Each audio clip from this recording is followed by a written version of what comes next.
এবারের বিএনপির প্রার্থী মনোনয়নে ভালো চমক আছে, নতুনত্ব আছে, প্রবীণ নবীনের একটা মিশ্রণ আছে, কিন্তু কয়েকটা পরিচিত মুখকে না পেয়ে একটু হতাশ। তার মধ্যে রুবিন ফারহানা অন্যতম। বলার অপেক্ষা রাখে না, যেই রাতের ভোট, সেই রাতের ভোটের পার্লামেন্টে বিএনপির পক্ষে সরকারের বিরুদ্ধে জ্বালাময়ী বক্তৃতা দিয়ে সরগরম করে রাখতেন রুবিন ফারহানা। গণমাধ্যমের যতগুলো চ্যানেল আছে সবগুলো চ্যানেলের প্রতিদিনকার নিয়মিত মুখ রুবিন ফারহানা, এবং তার মানে খুবই যুক্তিসঙ্গত বক্তব্য, খুব তীক্ষ্ণ বক্তব্যে অনেকেই বিব্রত, অনেকে ক্ষুব্ধ হন, অনেকে খুশি হন, অনেকে উচ্ছ্বসিত হন, এবং এই কারণে তার শত্রুরও মানে কম না, কিন্তু তার জনপ্রিয়তা তুঙ্গে।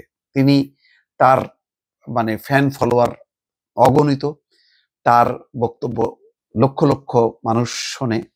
এরকম একটা জনপ্রিয় মুখ মানে নমিনেশন পাবে না ব্রাহ্মণবাড়িয়া 2 থেকে, এটা হতাশার ব্যাপার। আরো কয়েকজন আছেন, যেমন শামসুজ্জামান দুদু, তারপরে মোয়াজ্জেম হোসেন আলাল, তাদেরকেও দেখছি না। আসাদুজ্জামান রিপন, সেও নাই। তো মানে এই হয়তো নানান টেকনিক্যাল কারণে এখন আমি এই ব্যাপারে বেশি কথা বলতে চাই না। এই কারণে প্রত্যেকটা রাজনৈতিক দল তার হিসাব নিকাশ আছে নিজস্ব। আমি বাইরে থেকে বিএনপির কি হিসাব নিকাশ আছে, কি পরিকল্পনা আছে, আমি না বুঝে আমি দুম করে এটা করা উচিত ছিল, ওইটা করা উচিত ছিল, এই ধরনের উপদেশ দেব না। আমি আমার জাস্ট শুধু রিয়াকশনটা দিলাম, ভালো লাগতো। এখন আমার এটা হলো চাওয়া একজন সাধারণ মানুষ হিসাবে, একজন মনে করেন আমি অঞ্চলের ভোটার না হলেও, যেহেতু রুবিন ফারহানার সাথে অনেক টকশোতে আমি অংশ নিয়েছি, এবং বলা যায় যে বাংলা ভিশনে আমি যখন দায়িত্বে ছিলাম নিউজের হেড হিসাবে, তখন এই টকশোতেই প্রথম আমি নিয়ে আসি রুবিন ফারহানাকে, এবং এখানে ভালো মানে এত চমৎকার বক্তব্য দিত। তারপরে সম্ভবত প্রয়াত জাফরুল্লাহ, তিনি আবেদন করেন বিএনপির কাছে যে তাকে এমপি করা হোক। তারপরে সংরক্ষিত মহিলা আসনে তাকে এমপি করায়, এরপর থেকে তো উত্থান। সে জাফর ভাই থাকলেও নিশ্চয়ই আজকে সেই হতাশাটাই ব্যক্ত করতো, তা আমিও হতাশা ব্যক্ত করি।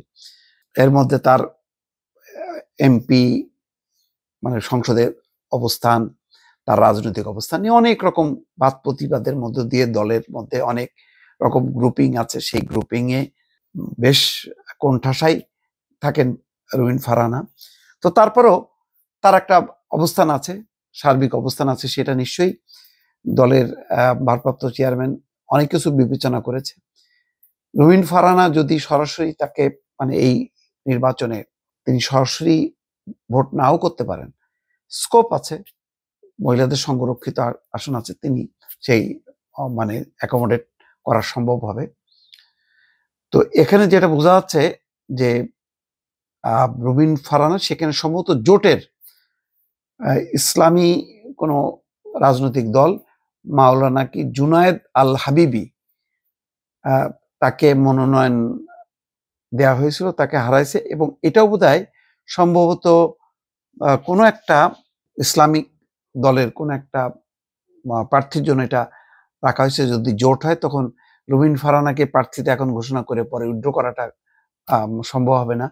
আবার তারাও হয়তো ওই ব্রাহ্মণবাড়িয়ার এই আসনে ওই রাজনৈতিক দলটা, যে দলটা কথা বলছি, সেই দলের প্রার্থী সে হয়তো ওইটাই চাইবে। সুতরাং নানান কারণে এটা খালি রাখা হয়েছে। তো এখন যেটা হবে, 2008 সালে বিএনপির নেতৃত্বে জোটের শরিক দল ইসলামী ঐক্য জোটের চেয়ারম্যান মুফতি ফজলুল হক আমিনী আওয়ামী লীগের শরিক দল জাতীয় পার্টির জিয়াউল হক মৃধার কাছে পরাজিত হয়েছিলেন। সরাইল বিএনপির সভাপতি বলেন আনিসুল ইসলাম ঠাকুর যে ব্রাহ্মণবাড়িয়া 2 আসনে রুবিন ফারহানার ব্যাপক জনপ্রিয়তা আছে।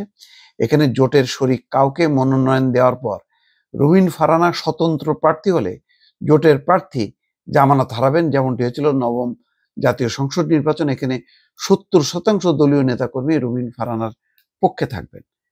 এটা ঠিক, যদি দলের সিদ্ধান্ত অগ্রাহ্য করে স্বতন্ত্র হিসেবে নির্বাচন করে তাহলেও জেতার সম্ভাবনা আছে। তবে রুবিন ফারহানা যেই পর্যায়ের এখন তার পরিচিতি আছে, দলে গ্রহণযোগ্যতা আছে, তারেক রহমানের সুনজরে আছে, সব মিলায় তিনি বিদ্রোহী প্রার্থী হবেন, এটা আমার মনে হয় না।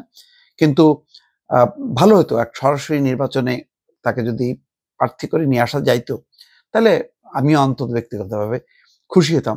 তারপর আমি মনে করি যে এখনো সম্ভাবনা শেষ হয়নি, কারণ জোটের হিসাব নিকাশে অনেকের সাথে হয়তো বনতে নাও পারে, তখন হয়তো রুমিন ফারহানা সেখানে তাকে প্রার্থী হিসেবে ঘোষণা করা হবে। তবে সেই সময়টা এখনো আছে দর্শক, একদম শেষ হয়ে যায়নি দর্শক।